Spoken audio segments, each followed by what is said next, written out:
after 5. The next morning, Bernie was getting ready for work while his wife Carol was talking to him about something. He was doing his best to listen, but he couldn't concentrate. His mind was racing with Andy and Bruce. It's supposed to be a teacher appreciation lunch, Carol said. And yet it sometimes ends up being more work for us by the time we set it up and clean it up.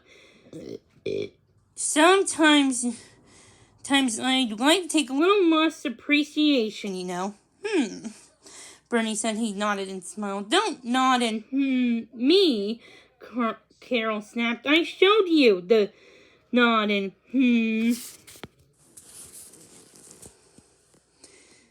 I like to think I made it my own, he joked. Seriously, what's wrong? Carol asked. Those kids last night, Annie and Bruce, are they okay? I don't know, Bruce sighed. But it's bad enough they lost their parents. But if they can't make this one work, I don't know who's going to take them both.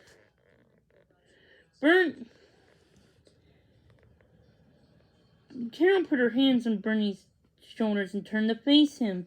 You can do anything for them, she said softly.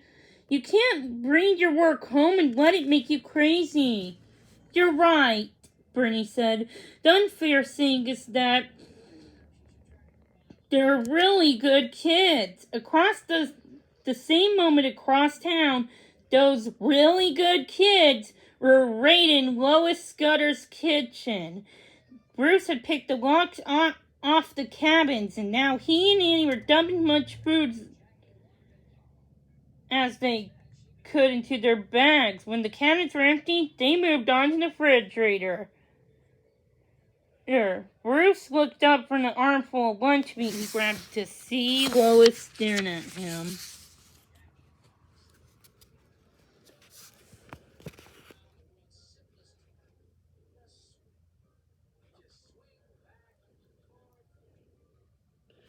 That's quite a load you got there, she remarked. Annie winced at the sound of Lois's voice. They were so busted. We're just getting a little bit of breakfast, she said cheerfully. Are you feeding the whole neighborhood? Lois asked. Just some hungry dogs, Bruce said. If I don't eat, you're angry. And if I do eat, you're angry, Annie said. Fine, so eat. Eat.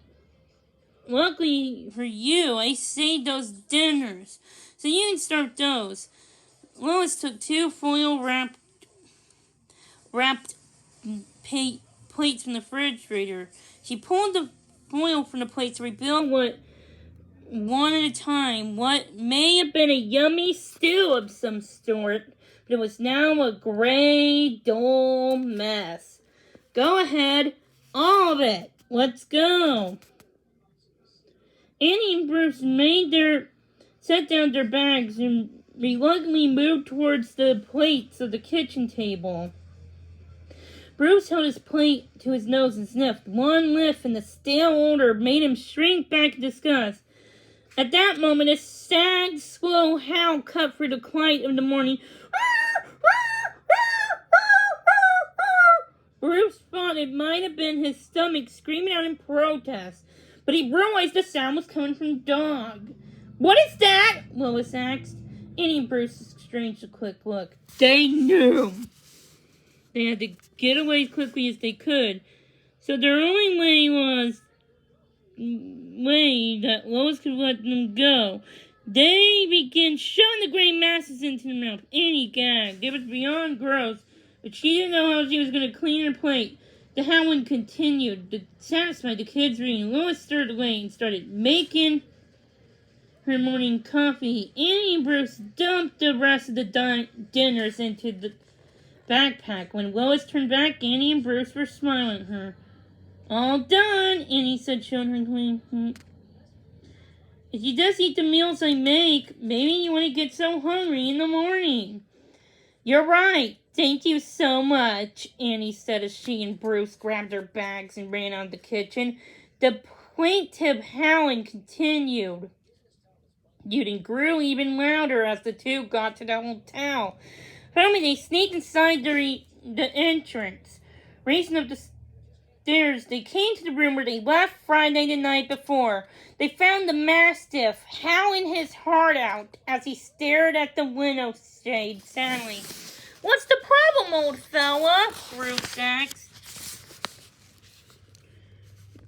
Why are you asking me? Annie asked. She turned to the sad dog and followed his gaze. He was still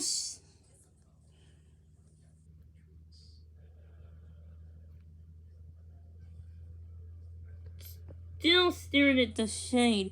Annie walked over to the window and opened the shade. The howling stopped. She lowered it. The dog howled. She raised the shade. Silence. She lowered the shade. Woo!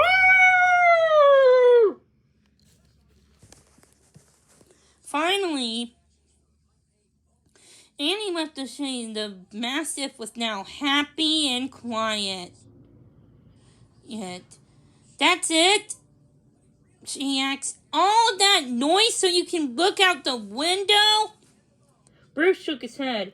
He walked over to Annie and started to pull the shade down and, No! You're gonna set him off! But if we leave the shade up, someone's gonna see him.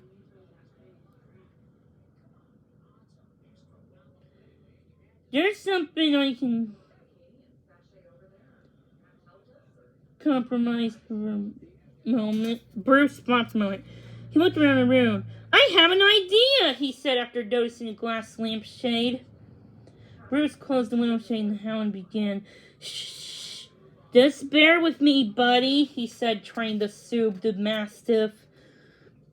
Bruce poked a hole in the closed shade with a pen. The hole was small enough to let a small beam of light through. Next, he took the lampshade and hung it in front of the light so that it only focused on the beams.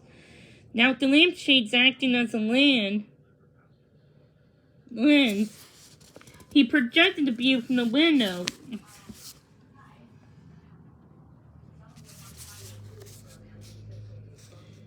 No. Onto the opposite wall of the room, although the view was now upside down. Annie helped Bruce turn the Mastiff around so he faced the upside down view. As soon as the dog saw the image on the wall, he stopped howling and settled down. How do you do that? Annie asked, impressed. Camera obscura, he said simply. The small hole makes the light rays converge, and then into an almost precise. Stop! I don't understand the first 10 words. It's not going to get better if you keep talking. Annie smiled at him. Hey, nice work. It's smart. Real smart. Thanks, Bruce said. Andy and Bruce took the dogs down to the lobby to feed them. While Bruce unloaded food from his backpack, Annie read from the hotel's old check-in book. Find an old guest register marked as HFD. Annie blew off the dust of the book and began to read the faded names of the guests who had once stayed in the hotel. Bruce laid out several of Lois' meals to the dogs. Friday knew not the bother.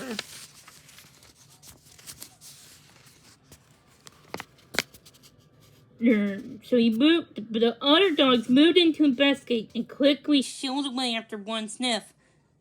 Wow! Lenny and Georgia won't even eat it, Bruce assured. We need to get them some real dog food. Wait, who? Annie asked, setting down the registry. That's what I named the new dogs.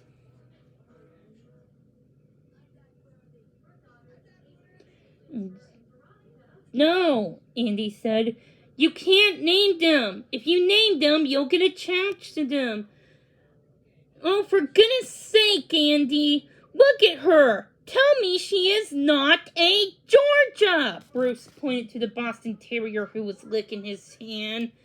Bruce watched her brother Bruce, I'm not kidding, she said. It's great that Friday likes dog number 1 and dog number 2, but we're barely keeping our own dog safe.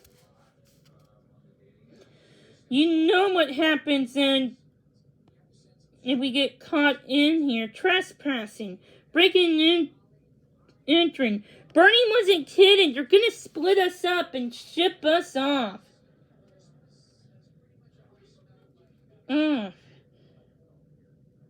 Bruce wasn't paying attention to Annie. He watched Bernie, who dragged one of his favorite toys from Bruce's backpack, a small patchwork pillow with the words "Bone, Sweet Bone" stitched on the front.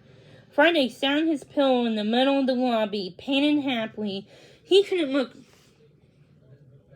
more at home. Are you even listening to me? Annie asked impatiently.